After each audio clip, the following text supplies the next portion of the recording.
Welcome back. On Capitol Hill, changing the Electoral Count Act for our elections continues to generate bipartisan support. Congressional correspondent Stephanie Lieberman explains what that law does and what changes could look like. Good morning, Stephanie.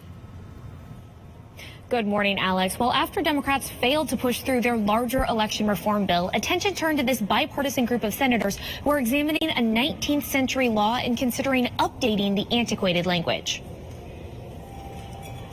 Senator Susan Collins is spearheading an effort to reform the Electoral Count Act.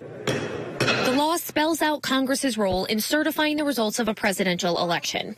It designates January 6th as the day for Congress to count electoral votes. Edward FOLEY is the director of the election law program at Ohio State University, and he admits the 130-year-old wording is hard to understand today. If you spend time with it, you start to get a sense of what they wanted to accomplish.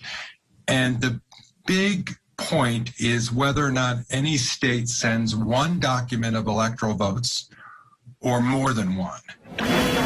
After Americans vote in November, electors meet to formally cast each state's electoral votes. Those vote certificates are sent to Washington, D.C., and that's what Congress counts on January 6th. The ECA is really designed to tell Congress what to do if they receive two slates of electors from a single state. It's not Congress's job to recount the popular vote. Congress only is supposed to receive and count the electoral votes.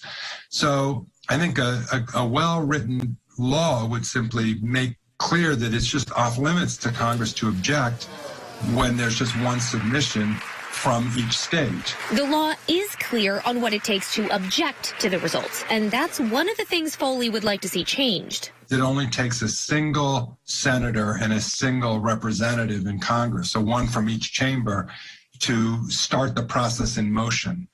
And that's too low a threshold. Reform ideas include increasing that threshold to 25% of each chamber, or making it clear that objections are only valid if Congress receives two sets of electors from one state.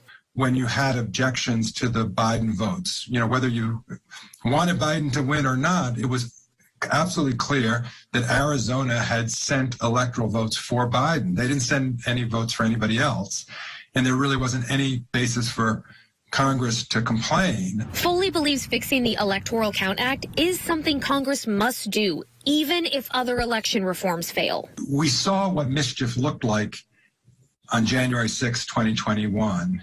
And we don't want anything like that again. And the mischief could be even worse next time, unfortunately, if we don't fix this. Now, the Electoral Count Act prevents against bad actors in Congress from trying to overturn the election results. Foley tells me the court system serves that same function at the state level, ensuring that state lawmakers and state officials aren't trying to undo the will of the voters, Alex. So, Stephanie, during these ongoing efforts by Congress, former President Trump released this statement over the weekend, quote, "If the Vice President, Mike Pence, had absolutely no right to change the presidential election results in the Senate, despite fraud and many other irregularities, how come the Democrats and Republicans like wacky Susan Collins are desperately trying to pass legislation that will not allow the Vice President to change the results of the election?" So, Stephanie, can you quickly explain to our viewers why this is not allowed?